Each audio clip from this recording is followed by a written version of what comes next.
karon ay gubot kayo ta.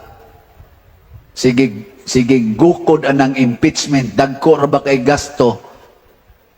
Na hinooy dagkong problema nga gikinahanglan jud kayong atubangon, wa anon atubanga. Karinoong gagmay kayo. Ngano man day inighuman anang impeachment sa Vice President, mubarato na ang presyos pagkaon? Makasulbad na aning mahal na kayong pagkaon karon? Makasulbad na sa unemployment? Makasulbad na sa drugas nga nibaha na sa karon, daghan na sang nangamatay, daghan nang gipang-rape, daghang mga anak nga gipangpatay sa kaugalingong amahan nga nisuyop, makasulbad ng impeachment. Kapadir, mura lagi kag nasuko. Ang perti namang daghana din hing problema nga di man nato sulbaron. Anha man ta magsigsulbad ang gasto ra ba kay ng impeachment? Perting gasto kay kada hearing ana tagpila na ka milyon ang magasto na to, napay utang na to ay lobo na kayo na ay from a very reliable person na sa social media akong nakita. Gisulti niya, di lang kumusulti siya ngahan kay makontin po niya to.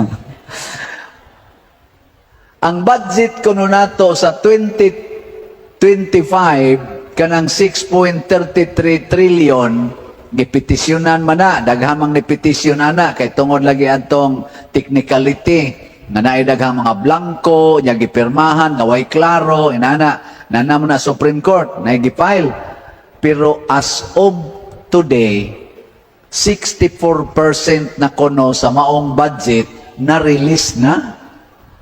64%, more than one half of that budget na release na. Nya wapat kahuman sa first quarter of this year. Makahuman kat unsa pa may atong gastuon inig the rest of the quarters? Na kaning ni ang mga klasihas, mga leaders ayaw nila nagbutari. Ngano man gausik-usik og mosamot lang kadaghan ang atong problema. Maayo pa og wa gitay makitaan, adin alang ta mo butar oy. Maura man gyapon, nighuman natog butar, ang atong gibutaran, maupay mo unay daot nato, maupay mo unay upres nato, nga mura na tag martial law, di na takasulti. Luoy kay itong mga vloggers ay, ipatawag ko no kay resource person, niya wa manunga, gipailan og no-cost, ano sana? No-cost. Niya, wa lang yapon mo to nga, gipailan og padadag supina.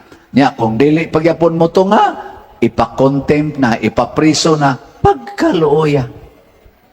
Resource person, mo ending og prisuhan.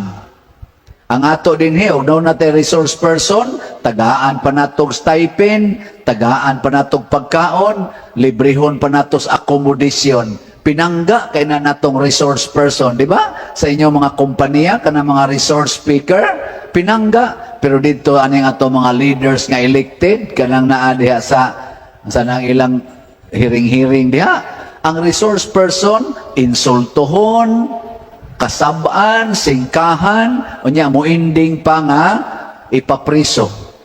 Mao ba ni sila ang atong gibutaran? Mao ba ni sila ang musulbad nining dagko kay problema natong giatubang sa atong kalibutan o dinhi sa atong nasod? Dili. Mangita ta kadtong kamaong mohigugmag kaaway, dili magsigig pangaway.